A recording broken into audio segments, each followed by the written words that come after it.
1960s में जब पूरी दुनिया की नजरें अमेरिका के अपोलो मिशंस पर जमी थीं, ठीक उसी वक्त हमारे पड़ोसी प्लेनेट वीनस पर कुछ बहुत ही खौफनाक एक्सपेरिमेंट्स किए जा रहे थे। सोवियत यूनियन यानी रशियंस ने वीनस पर एक सुइसाइड मिशन प्लान किया। उन्होंने अरबों डॉलर्स और सालों की मेहनत के बाद एक ऐसा प्रोब तैयार किया जो तारीख में पहली बार किसी दूसरे प्लेनेट पर लैंड करके उसकी तस्वीरें कैप्चर करेगा।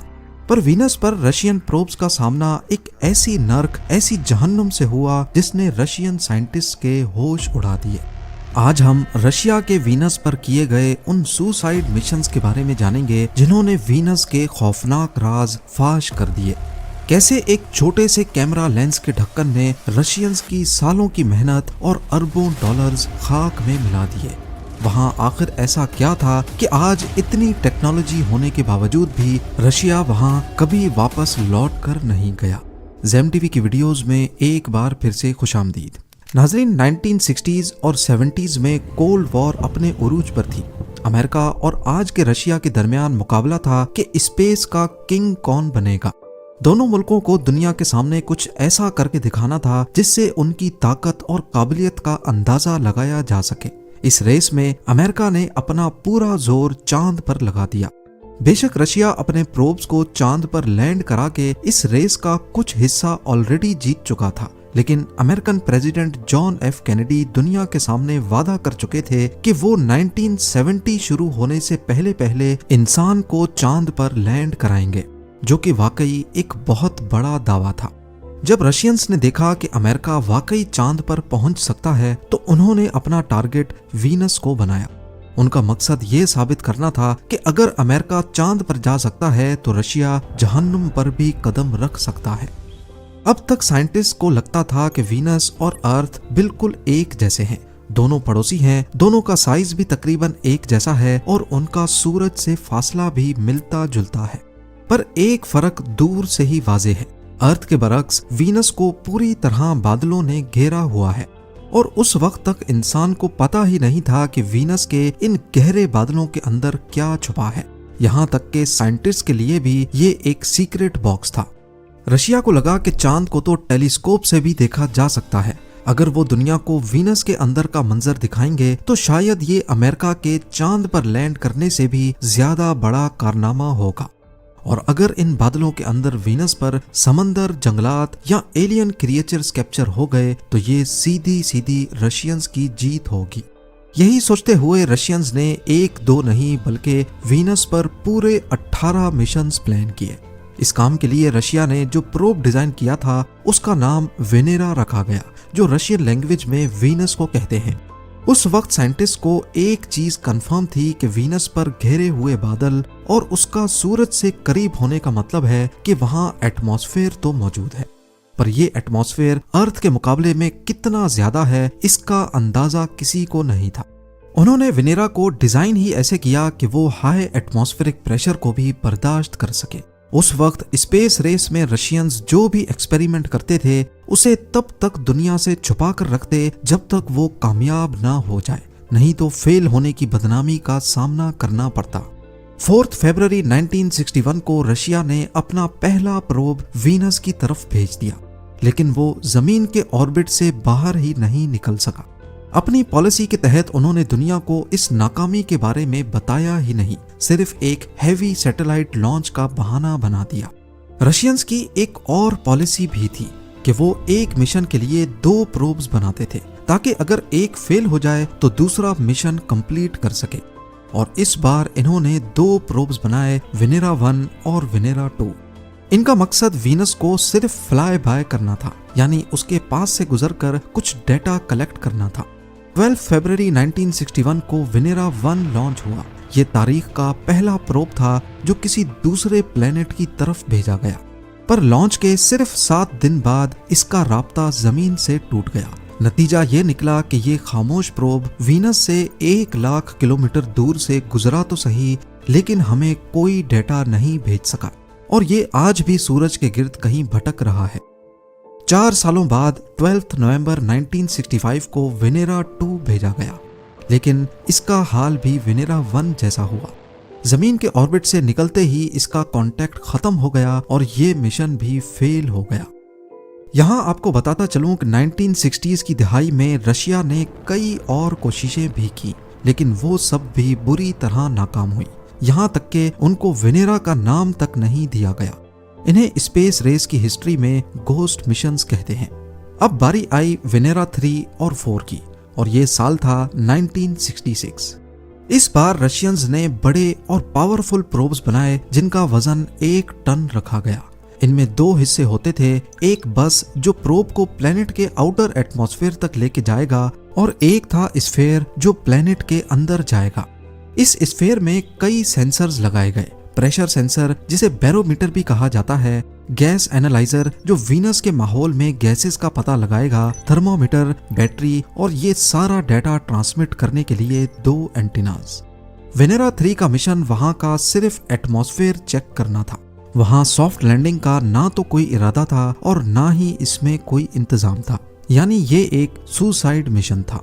लेकिन अफसोस, जैसे ही ये वीनस की खौफनाक हवाओं में दाखिल हुआ, इसका सिस्टम भी फेल हो गया और ये पीछे रशियन साइंटिस्ट तक कोई डाटा नहीं पहुंचा सका। ये सिर्फ एक क्रैश लैंडिंग थी। पर 1 मार्च 1966 को वेनेरा 3 तारीख का वो पहला मैन मेड ऑब्जेक्ट बना जो किसी दूसरे प्लेनेट के सरफेस से टकराया।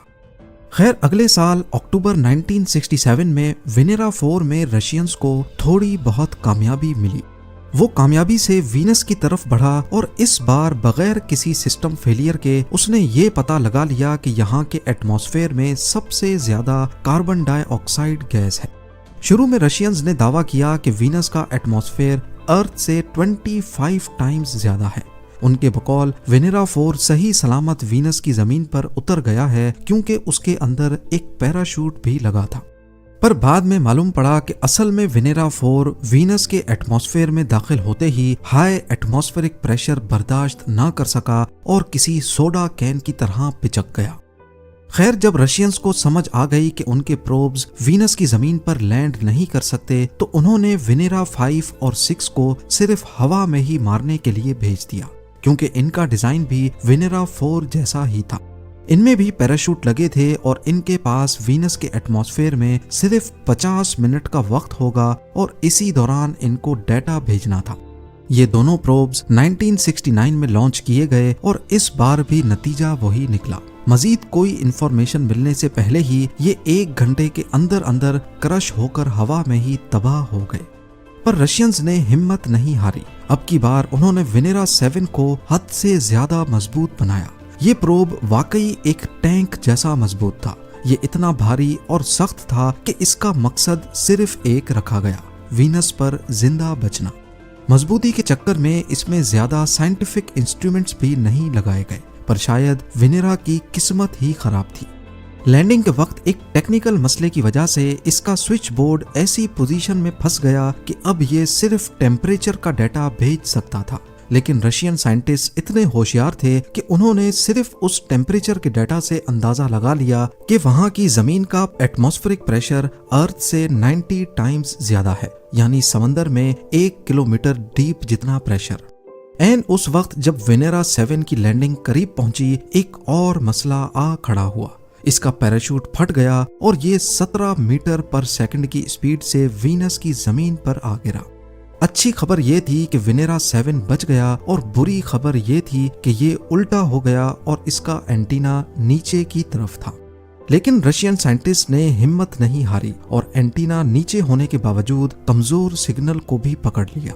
गिरे हुए और टूटी फूटी हालत में ही सही, लेकिन वेनेरा 7 ने वीनस के सरफेस से अगले 23 मिनटों तक अर्थ के साथ कांटेक्ट बनाए रखा। इस तरह ये तारीख का पहला मैन मेड ऑब्जेक्ट बना जिसने किसी दूसरे प्लेनेट की जमीन पर उतरकर वहां से सिग्नल भेजा था। पर इसने वीनस की जमीन पर जो टेम्परेचर डिटेक्ट किया, उसने दुनिया के रोंगटे खड़े कर दिए। वीनस की जमीन पर 465 डिग्री सेल्सियस रिकॉर्ड हुआ, जो कि एक ओवन के टेम्परेचर से भी 2 गुना ज्यादा है। एक और हैरत अंगेज बात यह हुई कि जब ये वीनस पर नीचे गिर रहा था तो ये लगातार अर्थ को रेडियो सिग्नल्स भेज रहा था। उस वक्त रशियन साइंटिस्ट ने नोट किया कि नीचे गिरने के साथ साथ यहाँ कोई ऐसी चीज भी थी जो वेनेरा 7 को साइड से धक्का दे रही थी, क्योंकि इस मूवमेंट की वजह से रेडियो फ्रीक्वेंसी में हल्की सी तब्दीली आ रही थी। इस फ्रीक्वेंसी शिफ्ट को डोपलर इफेक्ट कहते हैं, जिसको कैलकुलेट करके उन्होंने अंदाजा लगाया कि वीनस के एटमॉस्फेयर में 360 किलोमीटर पर आवर की तूफानी हवाएं मौजूद हैं, जो प्रोब को एक तरफ धक्का दे रही थी। ये स्पीड हमारे अर्थ के बड़े से बड़े तूफान से भी कहीं ज्यादा है। वेनेरा 8 का मिशन पिछले तमाम मिशन से ज्यादा एडवांस था, क्योंकि अब रशियंस को पता चल चुका था कि उनका मुकाबला किस तरह के खौफनाक दुश्मन से है। 90 गुना ज्यादा प्रेशर, 360 किलोमीटर पर आवर के तूफान और तंदूर से भी ज्यादा गर्मी। वेनेरा 8 में एक गैमा स्पेक्ट्रोमीटर लगाया गया जो वहां की मिट्टी को टेस्ट करेगा, और एक लाइट सेंसर भी। और इस बार इसको वेनेरा 7 की तरह रात के वक्त नहीं बल्कि जानबूझकर दिन के वक्त लैंड करवाया गया, ताकि ये पता लगाया जा सके कि वीनस पर दिन के वक्त कितनी रोशनी होती है। लाइट सेंसर से कंफर्म हुआ कि घने बादलों के बावजूद वीनस के सरफेस पर इतनी रोशनी होती है कि चीजें नजर आ सकती हैं। लाइट सेंसर की मदद से मालूम पड़ा कि वहां सूरज की रोशनी हर तरफ फैल जाती है, जैसे हमारे पास घने बादलों के वक्त होता है। वेनेरा 8 वीनस की जमीन पर 60 मिनटों के लिए सांस लेता रहा। उस दौर में 465 डिग्रीज की गर्मी और इतने प्रेशर में किसी भी मशीन का 1 घंटा निकाल लेना भी किसी चमत्कार से कम नहीं था। वेनेरा 9 से 12 तक का दौर रशिया की सबसे बड़ी कामयाबी और सबसे बड़ी बदकिस्मती का दौर था। इन चारों प्रोब्स का डिजाइन काफी मुख्तलिफ रखा गया। 5 टन से ज्यादा भारी और अजीबोगरीब यूएफओ जैसा लैंडर, ये बीच का एक गोल डब्बा जिसमें सारी नाजुक इलेक्ट्रॉनिक्स रखी गई थी, ताकि गर्मी और प्रेशर उन्हें फौरन तबाह ना कर सके। सबसे नीचे एक क्रश रिंग थी जो लैंडिंग के वक्त खुद पिचक जाएगी और एक शॉक एब्जॉर्बर की तरह काम करेगी। और ऊपर छतरी की तरह दिखने वाला ये है एरो ब्रेक, जो लैंडिंग से पहले इसकी स्पीड कम करेगा। इन प्रोब्स में एक ऐसी चीज भी लगी थी जिसका सबको इंतजार था। जी हाँ, कैमराज। हर प्रोब में 2 कैमरा लगाए गए ताकि वीनस का 360 व्यू मिल सके। लेकिन लास्ट मोमेंट पर एक गड़बड़ हो गई। लैंडिंग के बाद लेंस के ढक्कन ही नहीं खुले।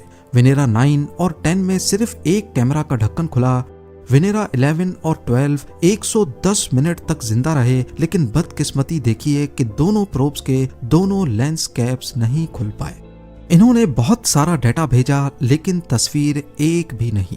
22 अक्टूबर 1975 को वेनेरा 9 ने एक लेंस के सहारे ही सही, लेकिन वीनस की पहली तस्वीर भेजी। ये एक तारीखी लम्हा था कि इंसान की बनाई हुई मशीन ने किसी और प्लेनेट से तस्वीर भेजी हो। दुनिया ने देखा कि वीनस कोई रेतीला सहरा नहीं बल्कि पथरीली और खौफनाक जमीन है, जहां नोकीले पत्थर बिखरे हुए हैं। अब बारी आई वेनेरा 13 और 14 की। ये सोवियत यूनियन यानी रशिया के गोल्डन एरा की एक शानदार एंडिंग थी। इन मिशंस ने दुनिया को वो दिखाया जो इंसानों ने पहले कभी नहीं देखा था। लेकिन इसमें एक ऐसी अजीबोगरीब गलती भी हुई जो स्पेस की तारीख में आज भी एक मिसाल है। इन प्रोब्स में सिर्फ कैमरास नहीं थे बल्कि एक माइक्रोफोन भी था। लैंडिंग के बाद वीनस की जमीन पर जब वेनेरा 13 का माइक्रोफोन खोला गया तो कुछ ऐसी आवाज सुनाई दी।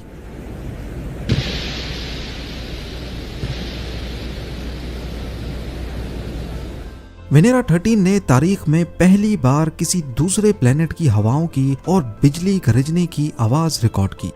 इसमें एक ड्रिल और साइज्मोमीटर भी लगा था। वहां की मिट्टी के सैंपल्स ये पता लगाने के लिए काफी थे कि वीनस पर भी अर्थक्वेक्स आते हैं। वेनेरा 13 ने पहली बार वीनस की कलर्ड तस्वीर भी भेजी। इन तस्वीरों से ही आज हमें पता चल सकता है कि वीनस का आसमान ऑरेंज और जमीन ब्राउनिश है। लेकिन वेनेरा 14 के साथ जो हुआ वो सुनकर आप दंग रह जाएंगे। इसमें एक स्प्रिंग लोडेड आर्म लगाई गई जो लैंडिंग के वक्त जमीन पर जोर से टकराकर ये पता लगाएगी कि वीनस की मिट्टी कितनी सख्त है। लेकिन जैसे ही कैमरा का लेंस कैप नीचे गिरा, वो बदकिस्मती से ठीक उसी जगह गिरा जहां उस टेस्टर आर्म ने गिरना था। इसका नतीजा ये निकला कि वो इंस्ट्रूमेंट जमीन की सख्ती चेक करने के बजाय अपने ही कैमरा के ढक्कन की सख्ती नाप बैठा।